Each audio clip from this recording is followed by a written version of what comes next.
संतान के रूप में कौन आता है? पूर्व जन्म के कर्मों से ही हमें इस जन्म में माता पिता, भाई बहन, पति पत्नी, प्रेमिका, मित्र शत्रु, सगे संबंधी इत्यादि संसार के जितने भी रिश्ते नाते हैं सब मिलते हैं, क्योंकि इन सब को हमें या तो कुछ देना होता है या इनसे कुछ लेना होता है। वैसे ही संतान के रूप में हमारा कोई पूर्व जन्म का संबंधी ही आकर जन्म लेता है, जिसे शास्त्रों में 4 प्रकार का बताया गया है। 1. अणानुबंध पुत्र। पूर्व जन्म का कोई ऐसा जीव जिससे आपने ऋण लिया हो या उसका किसी भी प्रकार से धन नष्ट किया हो, वह आपके घर में संतान बनकर जन्म लेगा।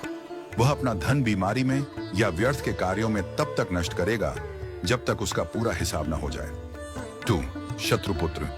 पूर्व जन्म का कोई दुश्मन आपसे बदला लेने के लिए आपके घर में संतान बनकर आएगा। बड़ा होने पर वह माता पिता से मारपीट, झगड़ा करेगा या उन्हें सारी जिंदगी किसी न किसी प्रकार से सताता ही रहेगा।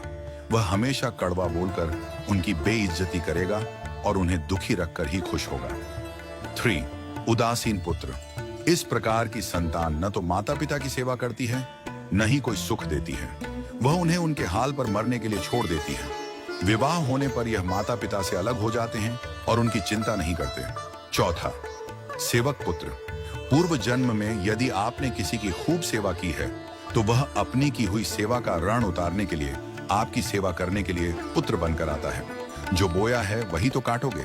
यदि अपने माता पिता की सेवा की है तो ही आपकी संतान बुढ़ापे में आपकी सेवा करेगी, वरना कोई पानी पिलाने वाला भी पास न होगा। आप यह न समझें कि यह सब बातें केवल मनुष्य पर ही लागू होती हैं। इन 4 प्रकार में कोई भी जीव आ सकता है। यदि आपने किसी गाय की निस्वार्थ भाव से सेवा की है तो वह भी पुत्र या पुत्री बनकर आ सकती है। यदि आपने गाय को स्वार्थवश पालकर उसके दूध देना बंद करने के पश्चात उसे घर से निकाल दिया हो तो वह ऋणानुबंध पुत्र या पुत्री बनकर जन्म लेगी। यदि आपने किसी निर्दोष जीव को सताया है तो वह आपके जीवन में शत्रु बनकर आएगा।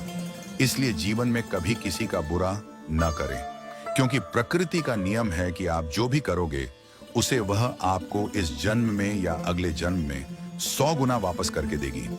यदि आपने किसी को 1 रुपया दिया है तो समझो आपके खाते में 100 रुपया जमा हो गए हैं। यदि आपने किसी का 1 रुपया छीना है तो समझो आपकी जमा राशि से 100 रुपये निकल गए। जरा सोचिए, आप कौन सा धन साथ लेकर आए थे और कितना साथ लेकर जाओगे? जो चले गए वे कितना सोना चांदी साथ ले गए। मरने पर जो सोना चांदी धन दौलत बैंक में पड़ा रह गया, समझो वह व्यर्थ ही कमाया। औलाद अगर अच्छी और लायक है तो उसके लिए कुछ भी छोड़कर जाने की जरूरत नहीं है, वह खुद ही कमा लेगी। और औलाद अगर बिगड़ी या नालायक है तो उसके लिए जितना भी धन छोड़कर जाओ वह चंद दिनों में सब बर्बाद करके ही चैन लेगी। मैं, मेरा, तेरा और सारा धन यहीं का यहीं धरा रह जाएगा, कुछ भी साथ नहीं जाएगा। साथ यदि कुछ जाएगा भी तो सिर्फ अच्छे बुरे कर्म ही साथ जाएंगे। इसलिए जितना हो सके नेकी करो, सत्कर्म करो